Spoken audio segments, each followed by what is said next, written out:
Let's have fun with our circle punches. I hope you'll join me. I'm creating a one-page layout with 2 winter photos. I'll get out my circle punches and a few other punches to embellish the page. If you're new here, I'm Emilee, and you've found Emilee's Paper Caper, where we're all about scrapping our stash and getting some pages done. Keep watching until the end of this video, and I'll share a 2-page layout with 6 photos that I completed recently, also using circle punches. Here's a look at the punches I used for this layout. I've pulled from my stash of winter papers and stickers to complement these 2 winter photos.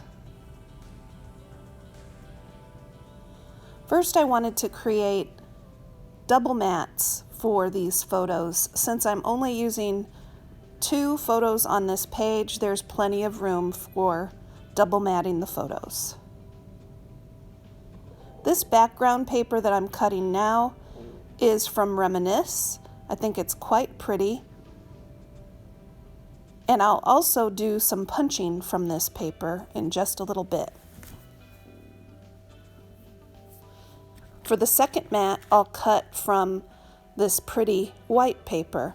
It actually has a very subtle snowflake design on it, but you almost can't tell it's there.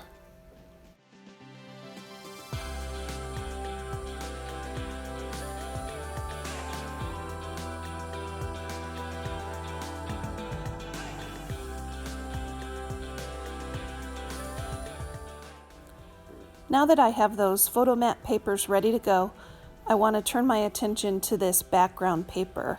First, I'll cut off the branding strip. This is very pretty paper from a company called The Paper Element. I believe they're out of business now. They did have a local scrapbook store at one point here in my area, but sadly they've gone out of business. I am happy to be using this paper though. I've been saving it for just the right occasion. Now I'm going to turn to that white paper and this pattern paper to start punching out some circles. I'll use these to create embellishments for the page. I'm not going to show you all my punching out, but essentially I just punch a supply of different sized circles, and I'll start to layer those up and adhere them together to serve as page embellishments.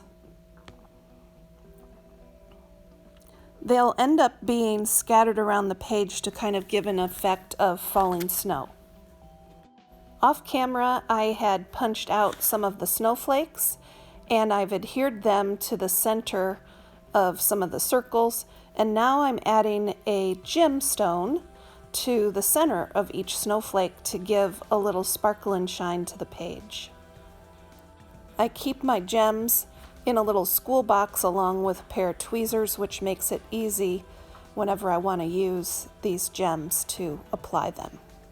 Now let's get back to those photo mats. I need to get them adhered and then get the photos added to them.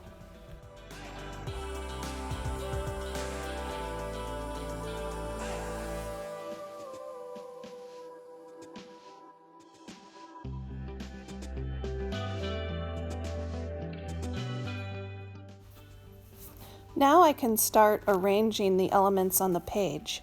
I'm going to use these Reminisce stickers. They were from a collection that matched the paper I punched the circles from. And because these are nice rectangles, it'll help me make the page kind of in a grid type layout. And the stickers will serve as page titles. One says, "Baby, it's cold outside."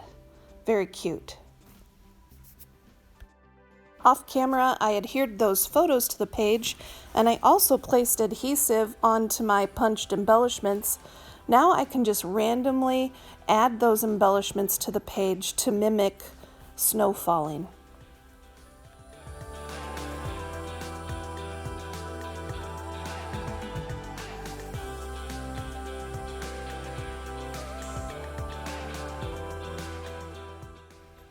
there are a few circle snowflake stickers on this same sticker sheet, so I've decided to go ahead and add those as well.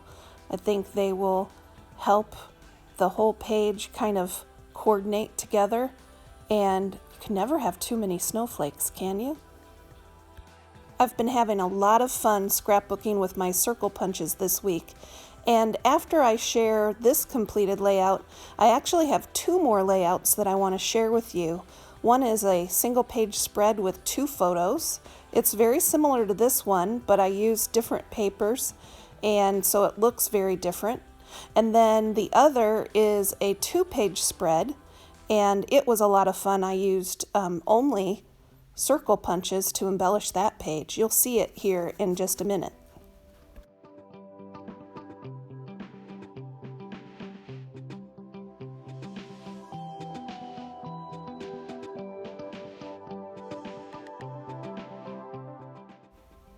Here's the 2-page spread I was telling you about.